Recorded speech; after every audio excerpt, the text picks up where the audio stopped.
warahmatullahi wabarakatuh. Baiklah, kembali lagi dengan saya Echa Handayani dengan NIM 22017020 dari Prodi Sastra Indonesia. Di video kali ini saya akan bahas mengenai mata kuliah pengantar pengkajian kesusastraan. Nah, pada materi kali ini saya akan membahas mengenai materi yang berjudul pendekatan pragmatik dan teori resepsi sastra terhadap karya sastra. Nah, pada materi ini terdiri dari beberapa subjudul. Yang pertama yaitu pendekatan pragmatik sastra. Yang kedua, teori resepsi sastra. Dan yang terakhir yaitu penerapan pendekatan pragmatik sastra dan teori resepsi sastra dalam mengkaji karya sastra. Nah, pada slide selanjutnya saya akan menjelaskan mengenai subjudul yang sudah tertera pada slide ini. Nah, yang pertama yaitu pendekatan pragmatik sastra. Nah, apakah itu pendekatan pragmatik sastra? Secara umum, pendekatan pragmatik sastra adalah pendekatan kritik sastra yang ingin memperlihatkan kesan dan penerimaan pembaca terhadap karya sastra. Munculnya pendekatan pragmatik ini bertolak pada teori resepsi sastra. Dalam kasanah pemahaman, karya sastra yang merupakan reaksi terhadap kelemahan-kelemahan yang terdapat pada pendekatan struktural. Pendekatan pragmatik merupakan pendekatan yang memandang karya sastra sebagai sarana untuk menyampaikan tujuan tertentu kepada pembaca seperti tujuan pendidikan, moral agama, atau tujuan yang lainnya. Pendekatan pragmatik sastra ini memiliki fungsi yaitu untuk memberikan tujuan tertentu bagi pembaca. Semakin banyak nilai-nilai ajaran-ajaran yang diberikan kepada pembaca, maka semakin baik karya sastra tersebut. Pendekatan pragmatik secara keseluruhan. Sedangkan secara keseluruhan, pendekatan pragmatik berfungsi untuk menopang teori resepsi sastra, teori sastra yang memungkinkan pemahaman hakikat karya sastra untuk menopang teori. Sedangkan fungsi keseluruhan dari pendekatan pragmatik merupakan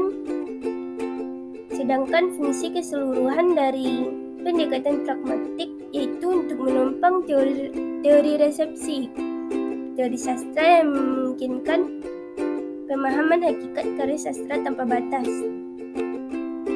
Pendekatan pragmatik memiliki hubungan yang cukup dekat dengan sosiologi, yaitu dalam pembicaraan mengenai masyarakat pembaca.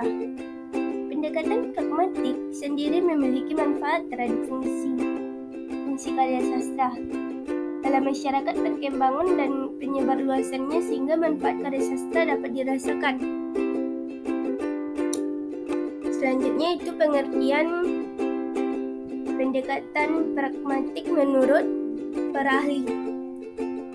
Yang pertama yaitu Thieu pada tahun 1994.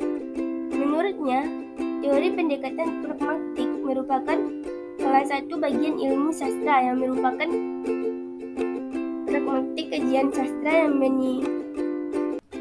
menitikberatkan dimensi pembaca sebagai penangkap dan pemberi makna terhadap karya sastra. Yang kedua yaitu Relix Vedica yang berasal dari Polandia.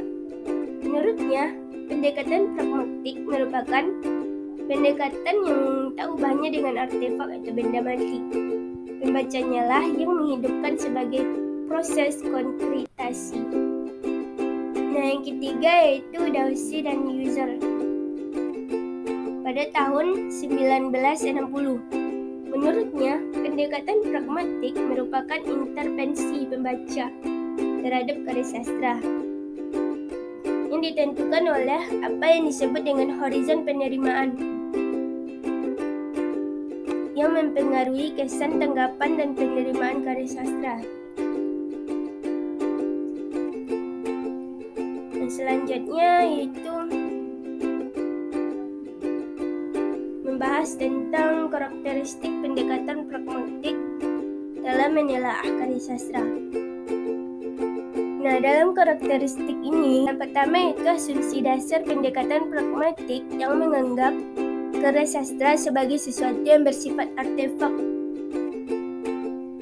Dan yang kedua itu bentuk telaah kompleks, karena dalam menentukan makna atau unsur intrinsik, melainkan juga unsur ekstrinsik seperti pengarang, pembaca, dan genetik karya sastra. Yang ketiga, dalam menelaah unsur yang menjadi objek telaah mencakup seluruh unsur. Yang keempat, proses telaah dimulai dari resepsi pembaca terhadap keseluruhan bagian, kemudian menempatkan struktur bagian dalam struktur yang lebih besar untuk dapat dikonkretisasikan melalui proses redeskripsi. Dan yang kelima itu teknik telaah pragmatis dan dialektik, yaitu dengan melibatkan pengalaman pembaca, pengarang di samping unsur intrinsik yang menjadi tujuan telaah. Yang keenam, dasar pertimbangan dan penentuan makna. Yang ketujuh yaitu pangkal tolak telaah dari resepsi sastra. Yaitu pangkal tolak telaah dari resepsi pembaca terhadap unsur bangun karya sastra. Dan yang ke-8 yaitu esensi karya sastra. Dan yang terakhir yaitu unsur pengarang dan pembaca mempertimbangkan dalam menelaah sebagai bagian dari genetik untuk kesempurnaan makna.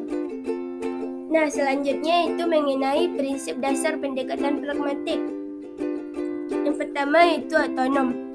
Karya sastra tidak dianggap relevan dalam kajian karya sastra karena terlalu menganggap karya sastra sebagai struktur yang otonom.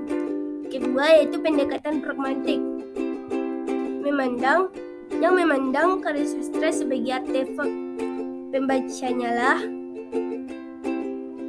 yang menghidupkannya melalui proses konkretisasi. Dan yang ketiga yaitu pembaca bukanlah pribadi yang tetap dan sama, melainkan selalu berubah-ubah dan berbeda. Dan yang terakhir yaitu yang keempat, teks sastra selalu menyajikan ketidakpasan makna, sehingga memungkinkan pembaca untuk memaknai dan memahaminya secara terbuka. Dan yang keempat itu teks sastra selalu menyajikan ketidakpasan makna sehingga memungkinkan pembaca untuk memaknai dan memahaminya secara terbuka lebar. Subjudul selanjutnya itu mengenai teori resepsi sastra. Nah, teori resepsi sastra merupakan penelitian yang memfokuskan perhatian kepada pembaca, yaitu bagaimana pembaca memberikan makna terhadap karya sastra sehingga memberikan reaksi terhadap teks tersebut. Nah, selanjutnya itu dasar-dasar teori resepsi sastra. Teori resepsi dikembangkan oleh Arthur Segers pada tahun 1978 pada halaman 36 dalam bukunya Resepti Estetika pada tahun 1978. Buku Resepti Estetika diawali dengan dasar-dasar resepsi sastra. Ditentukan ada 3 dasar faktor cakrawala harapan yang dibangun pembaca. Adapun dasar-dasar tersebut yaitu sebagai berikut. Yang pertama yaitu norma yang terdapat dari teks-teks yang telah dibaca oleh pembaca. Kedua yaitu pengetahuan dan pengalaman atas semua teks yang telah dibaca sebelumnya. Dan yang terakhir yaitu pertentangan antara fiksi dan kenyataan, yaitu kemampuan pembaca untuk memahami, baik secara horizon sempit, dari harapan-harapan sastra maupun dalam horizon luas, dalam pengetahuannya tentang kehidupan. Selanjutnya yaitu pada Pradopo tahun 2007 pada halaman 208 yang mengemukakan bahwa dalam karya sastra ada tempat-tempat terbuka yang mengharuskan para pembaca untuk mengisinya. Hal ini berhubungan dengan sifat karya sastra yang multitafsir.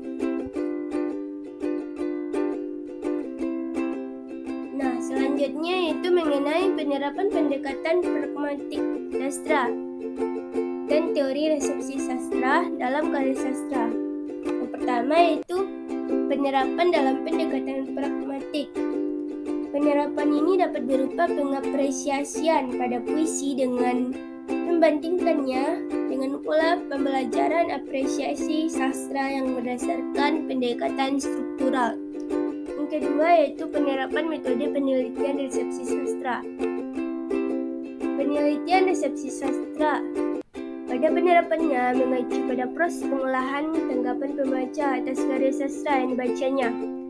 Metode resepsi sastra mendasarkan diri pada teori bahwa karya sastra itu sejak terbit selalu mendapatkan tanggapan dari pembacanya. Menurut Joyce, dalam Pradopo tahun 2007 pada halaman 29, apresiasi pembaca pertama akan dilanjutkan dan diperkaya melalui tanggapan yang lebih lanjut dari generasi ke generasi. Baiklah, sekian dari presentasi saya pada video kali ini. Bila ada kesalahan mohon dimaafkan. Sekian dari saya. Terima kasih. Wassalamualaikum warahmatullahi wabarakatuh.